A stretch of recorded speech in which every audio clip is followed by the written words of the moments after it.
let's redefine this relationship. Why would I even want to eat a Ferrero? Why would I want to eat hot Cheetos? Why would I want to eat just a bunch of junk food? And it's to satisfy my craving. And again, you can satisfy your craving, but that doesn't mean you have to get full off of it. I feel so much more confident, just more love towards myself because I was able to do this journey, and I'm so happy that I didn't quit. As of today, I am 160 pounds. My high was 230 pounds, so I've lost 70 pounds throughout this journey.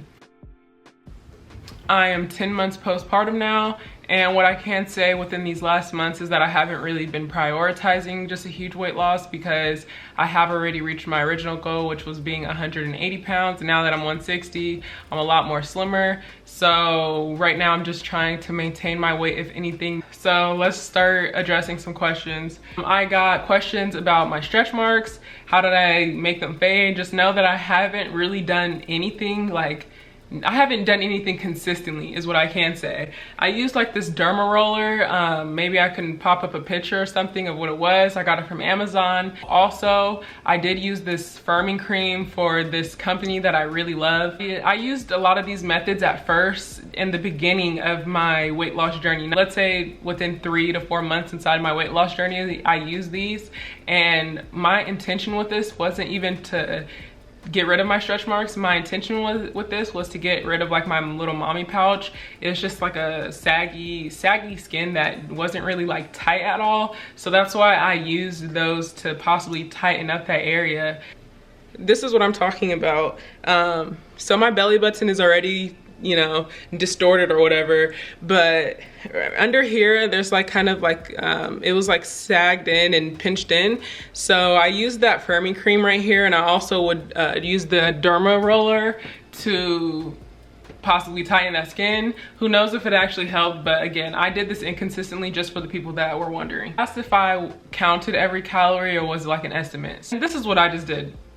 I had the MyFitnessPal app, and you can track like all the foods that you eat. It'll calculate the calories and whatnot. In the beginning of my journey, I was just eating how I regularly did. I wasn't trying to be in a deficit at this time. I was just tracking what I was eating. And with tracking this, I was seeing how much I was actually consuming. And I was just like, there's no way I'm consuming this many calories. But that's the thing, is that I first needed to see where I currently am. How is my current eating habit? So that's what I use MyFitnessPal for. I didn't obsess over my calories because, again, that can, for a lot of people that do obsess over calories, it could lead to EDs. And it's just right now what I have been doing is having a relationship with food. That has been one of the most important things that I have been trying to focus on and trying to do that in the most healthy way possible. How do you deal with unknown calories and unknown foods when you go to, let's say, a party or you go eat out with friends, whatever it is? Let's say like I went to like a barbecue, I would probably eat a lot of the protein stuff when it comes to like, let's say, chicken, steak, anything like that. And I would rather, if let's say I do possibly go over my calories, I would rather go over my calories while trying to consume protein rather than going over my calories from eating, let's say, fats. If there's like a bunch of cupcakes, cookies, whatever, and even that being like high in sugar, I would even have maybe like a couple. I had to be selective of what type of foods that I wanted to get full off of. Do I want to get full off of desserts, small snacks that are a bunch of calories, or would I rather eat a calorie dense meal but it's meeting all my macronutrient goals? So did I ever experience a plateau? So the thing is that I knew weight was going up and down regardless. I'm sure I experienced a plateau before, but again, like that's not something that I would get too discouraged on. When I look at my body weight kind of staying the same, I realize that, okay, whatever I'm doing right now, I'm maintaining my body weight. I'm not necessarily in a deficit or a surplus. So what I would do is get inside of a deficit, or let's say start adding workouts to my routine. I switch it up a lot. Like let's say if I worked out for a week straight, then took a week off, because I'm very likely to take a week off of working out if I'm on my period. Those weeks, I already know that, okay, I can't take it personal when my weight increases because I'm on my period, I want extra food. So how many calories did I choose to eat? I believe I selected on the calorie calculator that I used in my last video. I selected the extreme weight loss. So with that being said, it depends on my activity level. So obviously if I'm not working out that day, I'm gonna be consuming a lot less food because I didn't burn any calories. However, when I am working out, I'm able to eat a lot more food because I'm burning those calories when I'm working out. So I need to kind of replenish that, and I can still be in a deficit as your body burns calories just for functioning. So if you're working out, that's just adding extra calories to burn, and that's an easy way that you can be in a deficit. So since I'm not really having a goal to lose a large amount of weight anymore, I'm just trying to maintain my weight, and that's where I am today. Some workout videos that I did.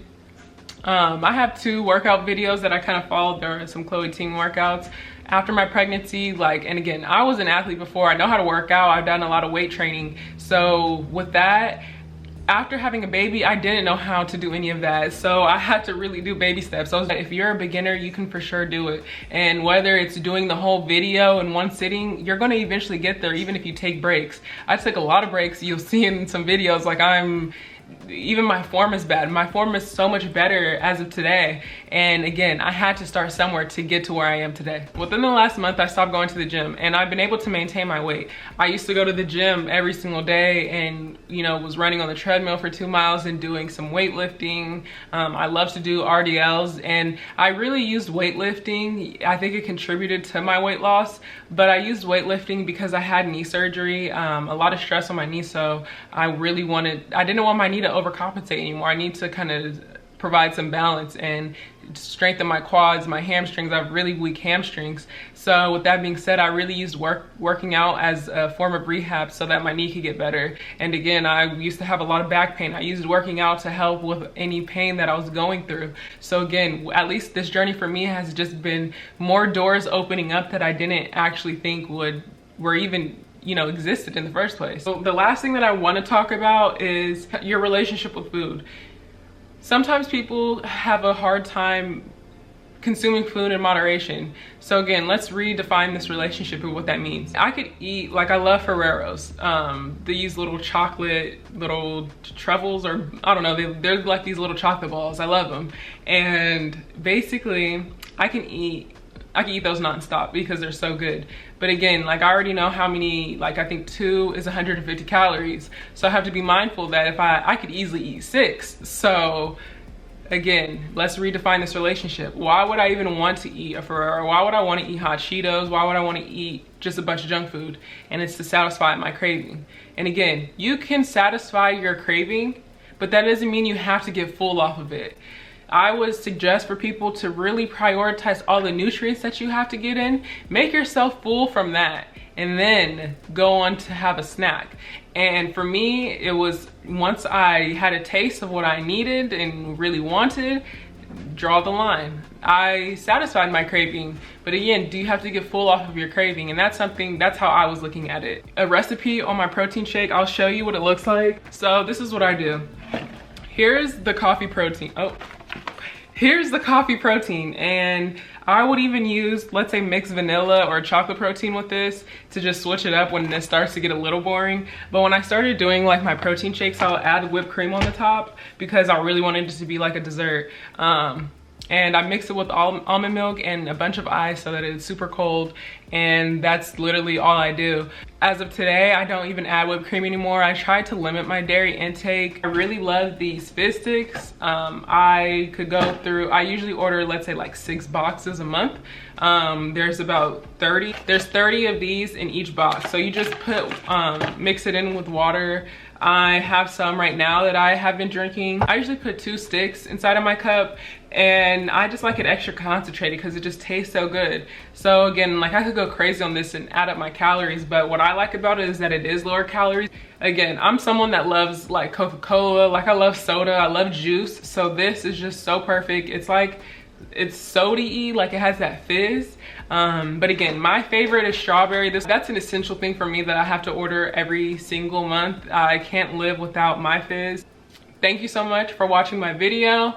I hope I answered any of the questions that you guys had. Also, if you are interested in any type of coaching, if you need any more of maybe some one-on-one consultation, I'm gonna put my email down below. Maybe we can talk. I can give you some pointers and maybe some direction. I'm just throwing it out there for the people that may want that extra help. So, and just know that there's so many ways that you can reach your goals. This is just one.